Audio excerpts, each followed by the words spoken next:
Welcome to the Jill on Money Coronavirus Market Update. It is Wednesday, July 22nd. And this is the program where we are trying to walk you through these very strange times and be your financial coach, your pat on the back, your resource when you have a question that is vexing you about your money. So if you have something that's going on, maybe you're going through a tough time because of the virus, maybe your life is basically unchanged financially because of the virus, we don't care. But what we would like is for you to send us a note. Our email address is askjill@jillonmoney.com. And of course, you can reach us through our website, jillonmoney.com. That is where you find all of the stuff that we do, our articles, our old shows, TV appearances, and our great resource section that Mark has put together. So check it out, jillonmoney.com. Okay, this is a message from Roy who says, could you please explain the pros and cons of dividend or income investing? As a retiree, I've done well trading stocks for many years, but I know at some point I'll have to stop. Is it practical to try to live from dividend or income investing? If your opinion is yes, can you please explain the basics of doing so? I've seen so much controversial information on the issue. So, the idea of creating a portfolio that will generate the income you need from it is different than just accumulating assets. This is a longer conversation. And actually, we're going to have a guest that is going to talk about bond investing with us. So I want you guys to be psyched for that. But essentially, the idea here is that when you're buying a stock that is poised for growth, all you want it to do is to go from 0 to 100 as fast as possible. That's what you hope. But when it's dividend or income investing, you're buying a stock because of the dividend or the return of profits it is providing you. And also, you're buying a bond for the income it's providing you from the coupon. So when we think about the pros of this, the pros are that it's a less aggressive way to create a portfolio that has consistent income that can provide you with what you need. But the con is that when you see the stock market zoom up and all these big growth stocks start to skyrocket, you will not be able to actually see the same kind of growth in your portfolio. So you would be foregoing growth in order to get a consistency of money coming into the portfolio. So here's what I will say to you, Roy. I'd love to talk to you more about this. Why don't you send us a little bit more about what's going on in your life, your portfolio, how much there is there, and we can try to get you a little bit more set up to see how you might position that portfolio to drive income. Try that out. Okay, Karen writes, I love your podcast. I listen to it during my morning and evening commute. My wife and I make about $170,000 a year. Due to COVID-19, my wife's salary decreased by 8 hours per week and no paid holidays. Okay. Not great, but not terrible. For me, my work is still paying in full, but we don't know what the future will be.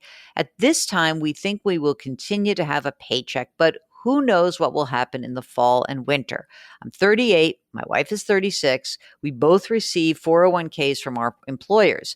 My wife's match goes up to 6%. She puts 8% into the 401k Roth.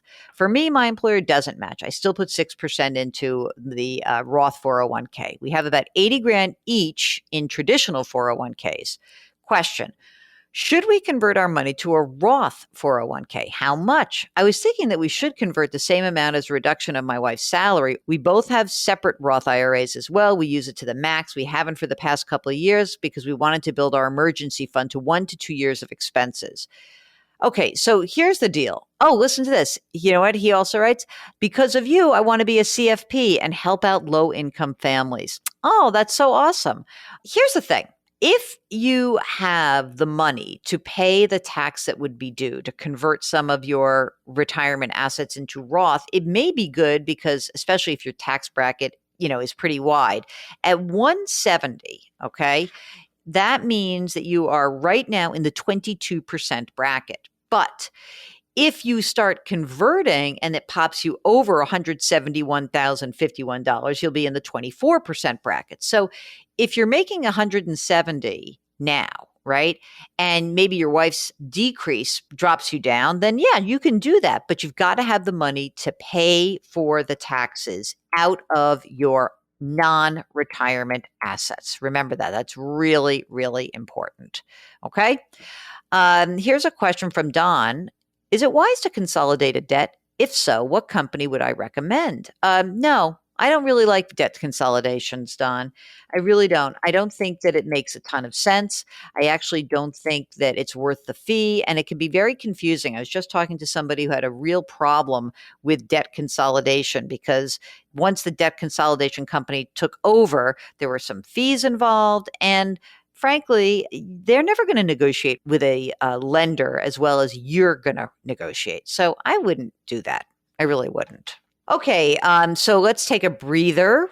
Word from an advertiser. We'll be right back. You know, we talk about life insurance so much on this podcast, and shopping for life insurance, it can be such a drag. It can raise a ton of questions. How much coverage do you need? Which insurance company is the best one for you? How much should it even cost? And at a time when it's more important than ever to have life insurance, it's still too complicated to shop for it. That's where Policy Genius can help. As a life insurance marketplace backed by a team of experts, Policy Genius is keeping track of all of the changes in the market so you don't have to. They'll find you the right amount of coverage at the best possible price without the headache. Policy Genius compares quotes from the top life insurance companies in one place. It doesn't just save a lot of legwork. You could save $1,500 or more a year by using Policy Genius to compare life insurance policies. So if you need life insurance, but you're not sure where to start, head to policygenius.com. Policy Genius will find you the best rate and handle the process completely. They'll get you and your family protected and hopefully give you one less thing to worry about. Try it today. Okay, you're back with Jill on Money. If you've got a financial question, ask Jill at jillonmoney.com or hop onto the website, jillonmoney.com, and there you can see that we have a little contact button. It's in the upper right-hand corner. Okay, Jeff writes, love the podcast. Great job. I've got $44,000 in savings, earning a mere 1%. I have $25,000 in a car loan at 3%.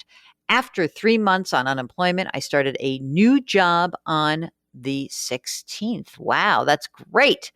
Fantastic. Okay, should I take some of my savings and pay down or pay off my car loan?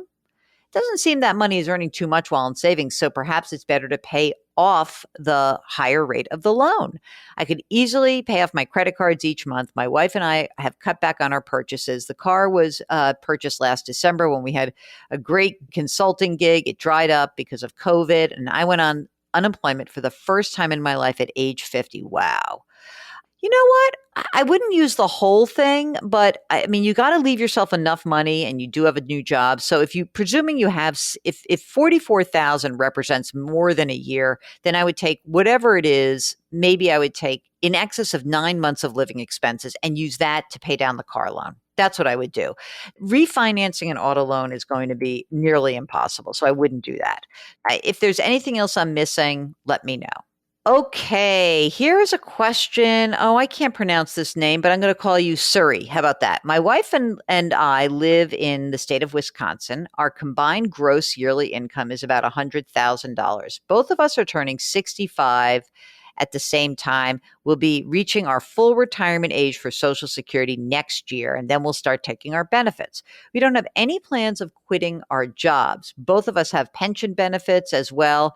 I'm thinking of starting the pension benefits now. My wife's will not kick in until she finishes. Do you think I should start taking pension benefits or not? We don't need the money at the time, but the pension benefits will not increase much either. We don't want to pay a lot in taxes either on the additional 15 grand a year. What should we do?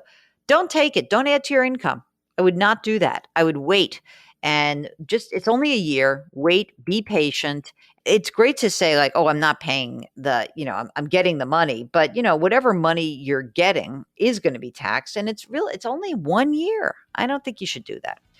All right. That is it. That's the program. Yet another fantastic program. We always so appreciate your emails, and we try to make this a little bit more fun along the way because it is stressful times, and I know this is serious stuff that we're all dealing with. So thank you so much for listening. Please do go to the website jillonmoney.com. There you can subscribe to this podcast if you don't already do so. And if you wouldn't mind, could you leave us a rating? That would be so nice. And a review too. Mark says it works.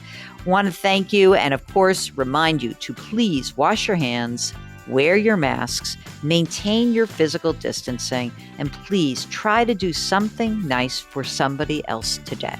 All right, we'll talk to you tomorrow. Thanks for listening.